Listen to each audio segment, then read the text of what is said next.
वहीं पर पाकिस्तान के एम्बेसडर आसिम इत्तिकार लगातार ऑर्गेनाइजेशन इस्लामिक कॉर्पोरेशन के सामने जाकर के गिड़गिड़ा रहे हैं कि हमको बचा लीजिए। ऑर्गेनाइजेशन ऑफ इस्लामिक कॉर्पोरेशन 57 मुस्लिम राष्ट्रों का संगठन है। वहीं पर चाइना से भी लगातार पाकिस्तान गुहार लगा रहा है कि हमको बचा लीजिए, आपका भारत के साथ में $125 बिलियन का व्यापार है, आप भारत के ऊपर प्रेशर बनाइए। तो चाइना भी इस बात को पूरी तरीके से स्पष्ट कर दिया है पाकिस्तान के सामने कि ये पूरा रायता आपने फैलाया, आप इसको झेलिएगा। नमस्कार, राजनीतिक विमर्श में मैं हूं आपके साथ आदित्य शुक्ला। एक पुरानी कहावत है कि गीदड़ की मौत आती है तो जंगल छोड़कर वो शहर की तरफ भागता है। कुछ यही हाल इस वक्त पाकिस्तान का हो चुका है। पहलगाम आतंकी हमले के बाद पाकिस्तान पूरी तरीके से इस बात को जान चुका है कि जवाबी कार्रवाई में भारत जो अब की बार पाकिस्तान के आतंकियों के ऊपर हमला करने वाला है वो पूरी तरीके से बहुत ही खतरनाक होने वाला है। पाकिस्तान के एम्बेसडर लगातार अमेरिका से लेकर के चाइना तक में दौड़ लगा रहे हैं, गिड़गिड़ा रहे हैं कि अब हमको बचा लीजिए, क्योंकि भारत का हमला हमारे ऊपर कभी भी हो सकता है। और इस हमले में हम पूरी तरीके से पाकिस्तानी फौज और पाकिस्तान में बैठी जो आतंकी जड़ है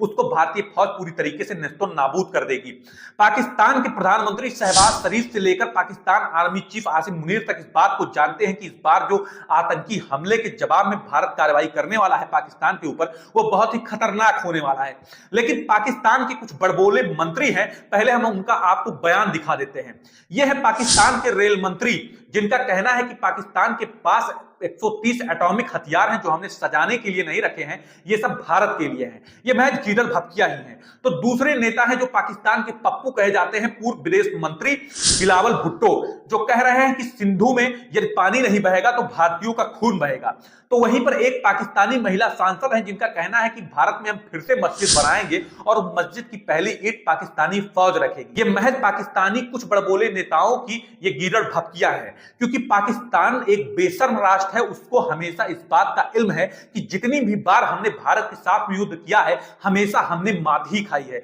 लेकिन वो बेशर्मों की तरह बार बार पाकिस्तान भारत से लड़ने के लिए आ ही जाता है और हमेशा कायराना हरकत, पहलगाम में जिस प्रकार से उसने कायराना हरकत किया है वो हमेशा करता रहता है। और उसका हर बार भारत द्वारा एक जवाबी कार्रवाई में मजबूत हमला और मजबूत जवाब पाकिस्तान को दिया जाता है, उसके आतंकियों का सफाया करके, चाहे वो सर्जिकल स्ट्राइक हो या फिर बालाकोट एयर स्ट्राइक हो। और इस बार जो पहलगाम आतंकी हमले के बाद में जो जवाबी कार्रवाई भारत करने वाला है, इस बात को पाकिस्तान जानता है कि अब की बार हमारी पाकिस्तानी फौज पूरी तरीके से नेस्तो नाबूद हो जाएगी और जो पाकिस्तान में आतंकवाद की जड़ है उसको भारतीय सेना पूरी तरीके से उखाड़ फेंकेगी। इसीलिए पाकिस्तान के एम्बेसडर अमेरिका से लेकर के चाइना तक लगातार दौड़ पर दौड़ मचाए हुए हैं कि हमको बचा लीजिए। जिस प्रकार से पहलगाम आतंकी हमले के बाद में प्रधानमंत्री नरेंद्र मोदी का बयान सामने आया है कि ये आतंकवादी जिन्होंने इस कायराना हमले को अंजाम दिया है वो धरती के किसी कोने पर भी रहेंगे तो उनको ऐसी सजा दी जाएगी जो मिसाल बन जाएगा।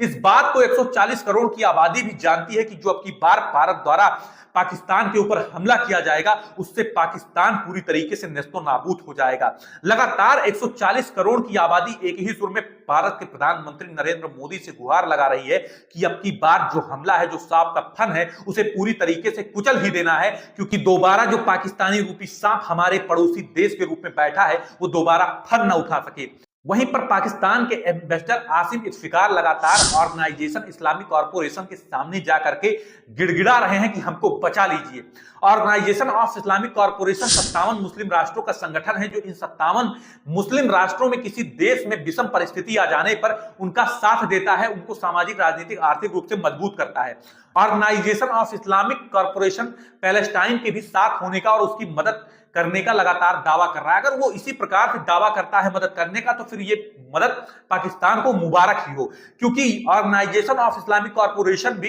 इस बार पाकिस्तान को नहीं बचा पाएगा। चूंकि जो पाकिस्तान के एम्बेसडर हैं आसिम इत्तिकार लगातार वो ऑर्गेनाइजेशन ऑफ इस्लामिक कॉर्पोरेशन के सामने गिड़गिड़ा रहे हैं और जो उसमें 57 मुस्लिम राष्ट्र हैं उनके सामने अलग अलग देशों में अलग अलग से मुलाकात करके स्वयं को बचाने की बात कर रहे हैं कि हमको भारत के हमले से बचा लीजिए, क्योंकि जो हमला होने वाला है भारत के द्वारा की बार पहलगाम आतंकी हमले में, जवाबी कार्रवाई में जो हमला होगा भारत के द्वारा, उसको हम सहन नहीं कर पाएंगे और आतंकियों का सफाया हो जाएगा। वहीं पर अमेरिका में बैठे जो पाकिस्तान के एम्बेसडर हैं लगातार वो भी ट्रंप से इस बात को कह रहे हैं कि अब अब की बार हमको बचा लीजिए। वहीं पर चाइना से भी लगातार पाकिस्तान गुहार लगा रहा है कि हमको बचा लीजिए, आप सब भारत के साथ में $125 बिलियन का व्यापार है, आप भारत के ऊपर प्रेशर बनाइए। तो चाइना भी इस बात को पूरी तरीके से स्पष्ट कर दिया है पाकिस्तान के सामने कि ये पूरा रायता आपने फैलाया, आप इसको झेलिएगा। बांग्लादेश भी पूरी तरीके से साइलेंट की स्थिति में मौजूद है, क्योंकि बांग्लादेश इस बात को जानता है कि जिस प्रकार से जो पाकिस्तानी इंडिया में मौजूद थे और इस कायराना हमले के बाद में पाकिस्तानियों को बाहर कर दिया भारत ने, उसी प्रकार से अगर हमने कुछ बोला तो हमारा तो अब की बार सफाया ही हो जाएगा।